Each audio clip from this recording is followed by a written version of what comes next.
Everyone, welcome to our channel. काफ़ी time हो गया था, कोई वीडियो नहीं आ पा रही थी, उसके लिए I am so sorry.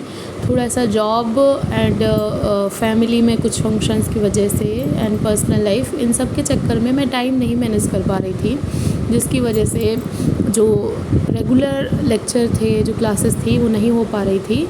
But अभी मैं कोशिश करूँगी कि आपको time to time lectures provide करवा पाऊँ। तो अभी देर न करते हुए शुरू करते हैं आज की वीडियो। पहला क्वेश्चन है आपकी स्क्रीन पर, तीसरी दुनिया के देशों को कार्यों का पर्याप्त पुनः स्थापना का वर्णन करने के लिए new international division of labour का प्रयोग किसने किया था?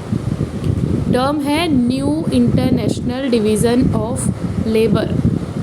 ये टर्म NIDL इसको शॉर्ट में बोलते हैं, इसका प्रयोग किसने किया था? ऑप्शन है A.G. Frank, F. Froebel, Gary slipper और स्टीव टॉम्स, PC. जोशी।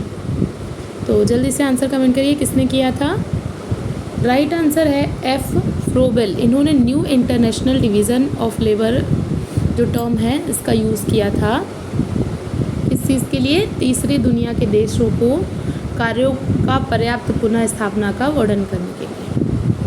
चलिए नेक्स्ट क्वेश्चन देखते हैं। भारत में मोड ऑफ प्रोडक्शन यानी उत्पादन पद्धति विवाद की शुरुआत किसने की थी? ऑप्शन है अमित भादुड़ी, उत्साह पटनायक, A.R. देसाई, कैथलीन गफ। तो मोड ऑफ प्रोडक्शन, इंडिया में मोड ऑफ प्रोडक्शन की बात अपने सिद्धांत में किसने की है? राइट आंसर है उत्साह पटनायक। ये प्रीवियस ईयर से रिलेटेड क्वेश्चन है, इन पे कई बार घुमा करके क्वेश्चन पूछा गया है, तो इनको थोड़ा सा पढ़ लीजिएगा आप लोग।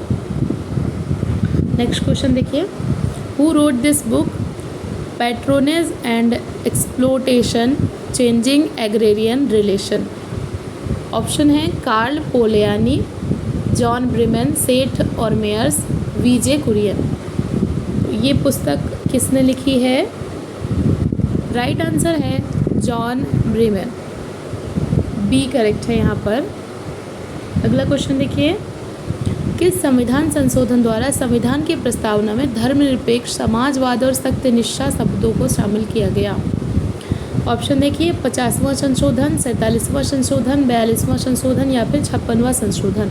तो कौन सा संविधान संशोधन है जिसमें संविधान की प्रस्तावना में कुछ शब्द जोड़े गए? कौन कौन से शब्द हैं? धर्मनिरपेक्ष, समाजवाद और सत्यनिष्ठा। इन शब्दों को कौन से संविधान संशोधन में शामिल किया गया था? तो वो संविधान संशोधन था 42वां संविधान संशोधन, C यहाँ पर करेक्ट हो जाएगा, 42वां संविधान संशोधन। अब आपके लिए यहाँ पर एक क्वेश्चन है, आपको नीचे कमेंट में बताना है 42वां संविधान संशोधन जिसमें धर्मनिरपेक्ष और समाजवाद जैसे शब्दों को जोड़ा गया था, ये किस ईयर में हुआ था? सन आपको बताना है, ये संशोधन किस सन में हुआ था। अगला क्वेश्चन, किसने कहा कि संसाधन जनसंख्या में वृद्धि की सीमा तय करता है? ऑप्शन देखिए जूलियन L. साइमन, माल्थस, कर्ण सिंह या फिर प्लेटो। तो ये चीज़ किसने कही है कि संसाधन जो है वो ही जनसंख्या में वृद्धि की सीमा तय करते हैं। जनसंख्या के सिद्धांतों से संबंधित है ये क्वेश्चन, और इसका जो आंसर है वो है माल्थस। इन्होंने कहा था कि जो संसाधन होते हैं वो इतनी जल्दी नहीं बढ़ते हैं, जबकि जो जनसंख्या होती है वो बहुत तीव्र गति से वृद्धि करती है। तो इनका जो सिद्धांत था उसमें इन्होंने कोटेशन दिया था, संसाधन जनसंख्या में वृद्धि की सीमा तय करता है, माल्थस। नेक्स्ट क्वेश्चन है, निम्नलिखित में से कौन से विचारक मोड ऑफ प्रोडक्शन उत्पादन पद्धति विवाद से संबंधित नहीं है? यानी किसने मोड ऑफ प्रोडक्शन की बात नहीं की है? ऑप्शन है अमित भादुड़ी, हमजा अलवी, अशोक रुद्रा, पॉल ब्लूमबर्ग। तो किसने मोड ऑफ प्रोडक्शन की बात नहीं की है? इनमें से नहीं पूछ रहा है किसने की है, ये चीज़ नहीं है, गलत नहीं करना है, ठीक से पढ़ना है। किसने मोड ऑफ प्रोडक्शन की बात नहीं की है? तो अमित भादुड़ी, हमजा अलवी, अशोक रुद्रा, इन तीनों ने किया हुआ है, लेकिन पॉल ब्लूमबर्ग इन्होंने नहीं की है। तो यहाँ पर D राइट हो जाएगा। अगला क्वेश्चन, किस पंचवर्षीय योजना से महिला तथा विकास का अध्याय शुरू हुआ?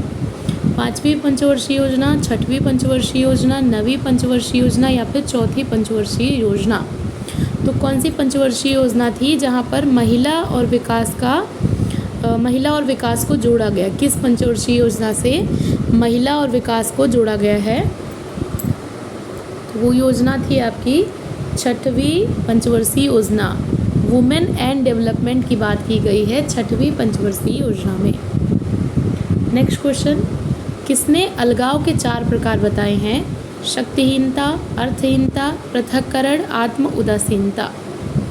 एलाइनेशन की बात हो रही है, तो एलाइनेशन के 4 प्रकार शक्तिहीनता, अर्थहीनता, पृथक्करण और आत्म उदासीनता, ये किसने बताए हैं?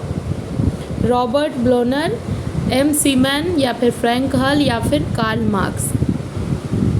बहुत इम्पोर्टेंट और बहुत ही अच्छा सा क्वेश्चन है और इसका जो आंसर है वो है रॉबर्ट ब्लोनर। ए यहाँ पर राइट हो जाएगा। इन्होंने अलगाव के 4 प्रकार बताए हैं, शक्तिहीनता, अर्थहीनता, पृथक्करण और आत्म उदासीनता।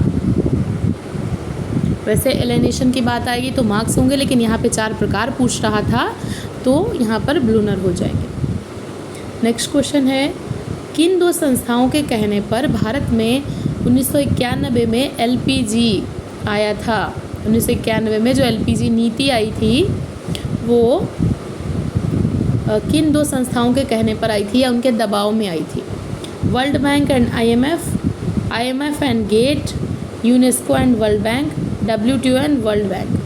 तो कौन सी 2 संस्थाएं थी जिनके दबाव में या जिनके कहने पर एलपीजी नीति लाई गई थी?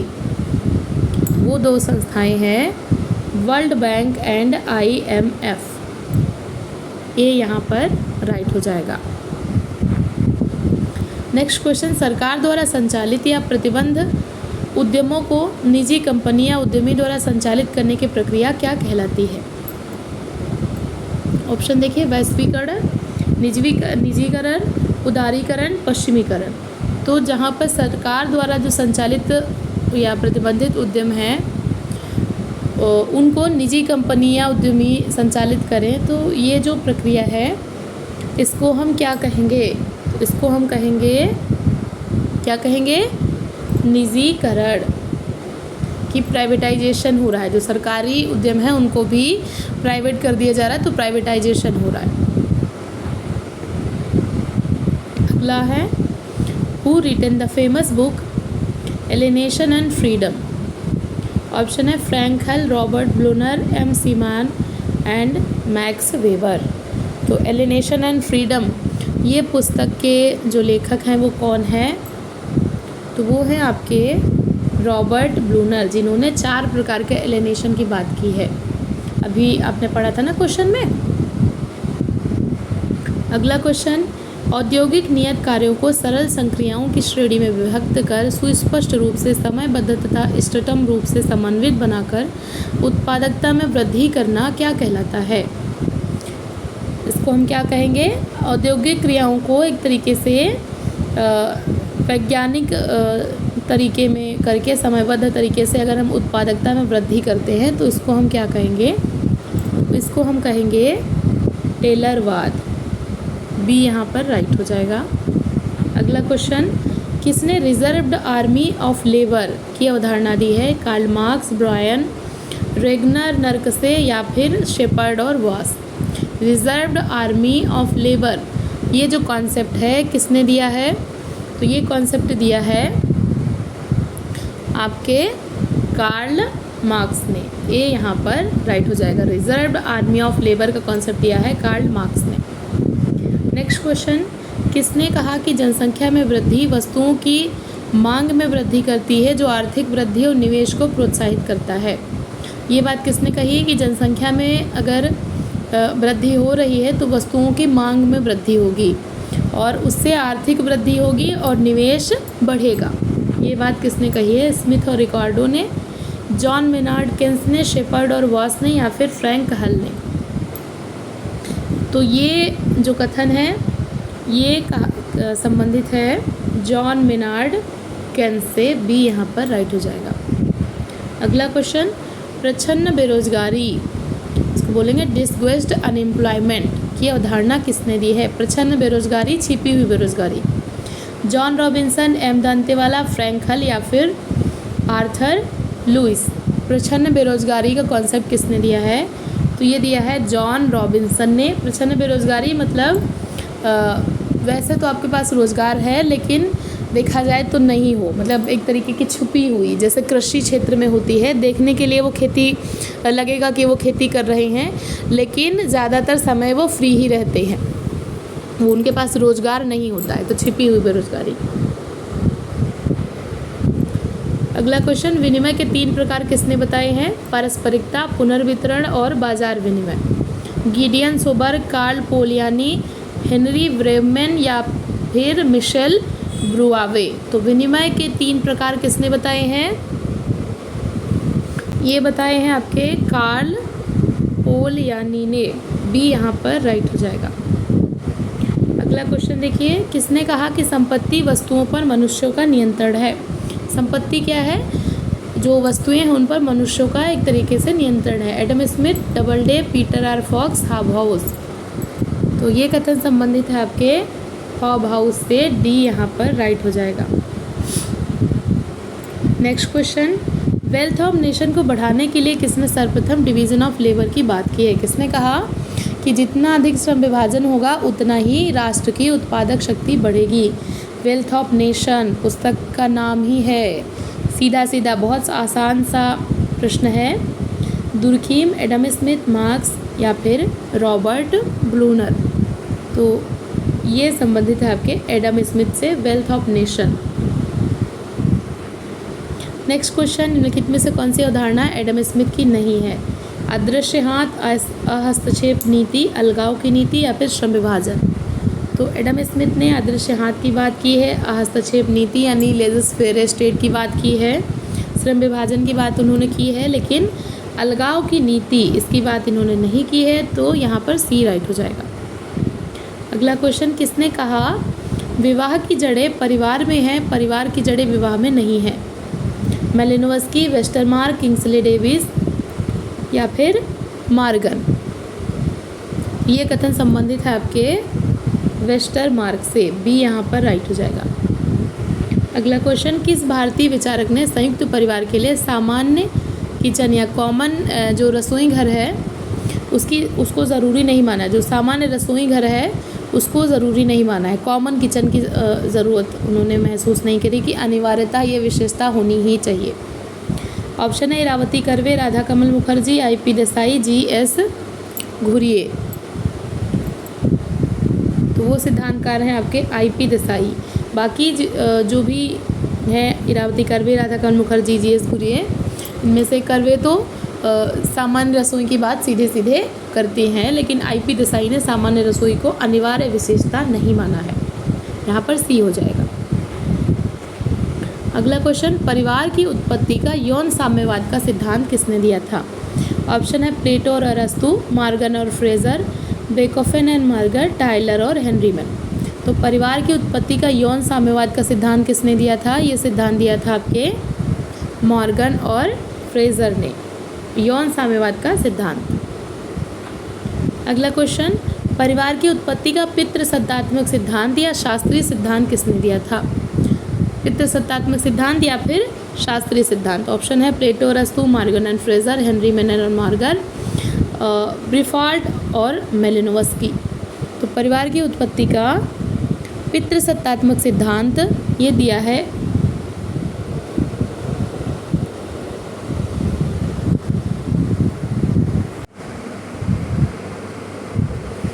ये सिद्धांत दिया है आपके प्लेटो और अरस्तु ने। ए यहाँ पर राइट हो जाएगा। नेक्स्ट क्वेश्चन है, परिवार की उत्पत्ति के एक विवाही सिद्धांत के अंतर्गत किसने कहा कि एक विवाही विवाह का सच्चा स्वरूप है, रहा था और रहेगा? ये कथन है आपके ब्रोनिस्लो मेलिनोवस्की का। बी यहाँ पर राइट हो जाएगा। अगला क्वेश्चन है, who written the famous book history of the human marriage? Westermarck, Briffault, Morgan या फिर टाइलर। तो history of the human marriage इसके राइटर है वेस्टरमार्क। ए यहाँ पर राइट हो जाएगा। अगला क्वेश्चन, किसने परिवार के दो आधारभूत तथा अपरिवर्तनीय कार्य बताए हैं? एक तो बच्चों का प्राथमिक समाजीकरण और दूसरा व्यक्तित्व का स्थिरीकरण। परिवार के दो आधारभूत कार्य होते हैं, प्राथमिक समाजीकरण और व्यक्तित्व का स्थिरीकरण। ये किसने बताया है? Kingsley Davis, Parsons, J.K. फॉल्सम या फिर मर्डॉक। तो ये बताया है आपके पार्सन्स ने, बी राइट हो जाएगा। नेक्स्ट क्वेश्चन, किसने 250 समाजों का अध्ययन करने के पश्चात परिवार को सार्वभौमिक संस्था माना है? G.P. Murdock, Henry man Morgan या फिर T.N. मदान। तो परिवार का अध्ययन करते हुए 250 समाजों का अध्ययन किया और कहा कि परिवार सभी जगह पे विद्यमान होता है। ये कहा है G.P. मर्डॉक ने, ए यहाँ पर राइट हो जाएगा। अगला क्वेश्चन, किसने कहा विवाह अनिवार्य रूप से सामाजिक संरचना की पुनर्व्यवस्था है? Radcliffe Brown, Kingsley Davis, C.H. Cooley या फिर वेस्टरमॉर। तो विवाह को अनिवार्य रूप से सामाजिक संरचना की पुनर्व्यवस्था किसने माना है? तो इसका जो राइट आंसर है वो है ऑप्शन ए, रेडक्लिफ ब्राउन। अगला क्वेश्चन, किसने कहा परिवार एक जैविक सामाजिक इकाई है? अरस्तु, बर्गेस और Locke, Elliott, Merrill, Kingsley Davis. तो परिवार को जैविक सामाजिक इकाई माना है इलियट और मेरिल ने, यहाँ पर सी राइट हो जाएगा। अगला क्वेश्चन, किसने कहा परिवार मानव जीवन की पोशिका है? अगस्त कॉम्टे, C.H. कूले, Kingsley Davis, आगबर्न। तो मानव जीवन की या मानव स्वभाव की पोशिका परिवार को माना है C.H. कूले ने, बी यहाँ पर राइट हो जाएगा। अगला क्वेश्चन, ये कथन किसका है कि परिवार एक ऐसा समूह है जिसे मनुष्य पशु अवस्था से अपने साथ लाया है? C.H. कूले, वेस्टरमार्क, बर्गेस और लॉक, मेलिनोवस्की। तो परिवार एक ऐसा समूह है जिसे मनुष्य पशु अवस्था से अपने साथ लाया है, ये कथन संबंधित है मेलिनोवस्की से। नेक्स्ट क्वेश्चन, किसने परिवार के चार प्रकार बताए हैं? प्रजनन, नाबालिग बच्चों की देखरेख, नियोजन और समाजीकरण। एस.सी. Dube, Leonard Adam, Kingsley Davis, Murdock. तो परिवार के चार प्रकार प्रजनन, पालन पोषण, नियोजन और समाजीकरण ये बताए हैं किंग्सले डेविस ने, यानी सी राइट हो जाएगा। अगला क्वेश्चन है, प्राइवेट फैमिली निजी परिवार की अवधारणा किसने दी थी? इयाजीन, Litwak, Goldthorpe and Lockwood, A.M. Shah, Elliott और मेरिल। प्राइवेट फैमिली की जो अवधारणा थी, जो कॉन्सेप्ट था, वो दिया था गोल्डथोर्पे और लॉकवुड ने, बी यहाँ पर राइट हो जाएगा। नेक्स्ट क्वेश्चन है, किसने परिवार के दो प्रकार बताए हैं? पत्नी स्थानीय और पति स्थानीय। पत्नी स्थानीय और पति स्थानीय, ये दो प्रकार किसने बताए हैं? लियोनार्डो एडम, इयाजिन लिटवॉक, फ्रेडरिक एंजल्स या फिर M.S. गोरे। तो ये किसने बताया है? तो ये बताया है आपके लियोनार्डो एडम ने, यानी यहाँ पर ए राइट हो जाएगा। अगला क्वेश्चन, किसने संयुक्त परिवार का मुख्य लक्षण पीढ़ियों की गहराई को बताया है? I.P. Desai, A.R. Desai, K.M. Kapadia, M.S. गोरे। बहुत ही डिस्प्यूटिव क्वेश्चन है, यहाँ पर जो प्रीवियस ईयर में राइट माना गया है वो है K.M. कपाड़िया, तो हम इसी को राइट मान के चल रहे हैं, सी राइट हो जाएगा। नेक्स्ट क्वेश्चन है, किसने कहा कि स्त्री का कोई वर्ग नहीं होता? विश्व की आधी आबादी वर्ग विहीन है। स्त्री के वर्ग का निर्धारण पुरुष के वर्ग से होता है। मतलब ऐसा किसने कहा कि विश्व की जो आधी आबादी है यानी स्त्रियाँ, उनका कोई वर्ग नहीं है, उनका जो वर्ग है वो पुरुषों के वर्ग से निर्धारित होता है। Friedrich Engels, Karl Marx, Urvashi Gutalia या फिर ऋतु मेनन। तो ये कहा है आपके कार्ल मार्क्स ने, यहाँ पर बी राइट हो जाएगा। नेक्स्ट क्वेश्चन, निम्नलिखित में से कौन सी पुस्तक लीला दुबे की नहीं है? Women and kinship, maternity and Islam, anthropological and exploration in gender, the history of doing. तो ये जो लास्ट बुक है द हिस्ट्री ऑफ डूइंग, ये लीला दुबे की नहीं है। आपके लिए एक और क्वेश्चन है, आपको बताना है द हिस्ट्री ऑफ डूइंग, इसके लेखक कौन है? ये पुस्तक किसकी है? द हिस्ट्री ऑफ डूइंग के लेखक कौन है, ये कमेंट करके बताइए। अगला क्वेश्चन देखिए, नारीवाद पर प्रथम पुस्तक a vindication of the right of women 1792 में किसके द्वारा लिखी गई थी? सुलामित फायरस्टोन, मेरी वुलस्टोनक्राफ्ट, उर्वशी गुटालिया या फिर सिमोन दे बुआ। तो a vindication of the right of women 1792 में नारीवाद पर पहली पुस्तक थी जो कि लिखी गई थी मेरी वुलस्टोनक्राफ्ट के द्वारा। बी यहाँ पर राइट हो जाएगा। अगला क्वेश्चन, ऐसे परिवार को हम किस नाम से संबोधित करते हैं जहाँ सारे निर्णय पति पत्नी मिलकर लेते हैं? सममितिक या प्रतिशय परिवार, समन्वयवादी, न्यासिता या फिर साहचर्या। तो जहाँ पर सारे निर्णय पति पत्नी मिलकर लेते हैं तो उसको हम कहेंगे साहचर्या परिवार। डी यहाँ पर राइट हो जाएगा।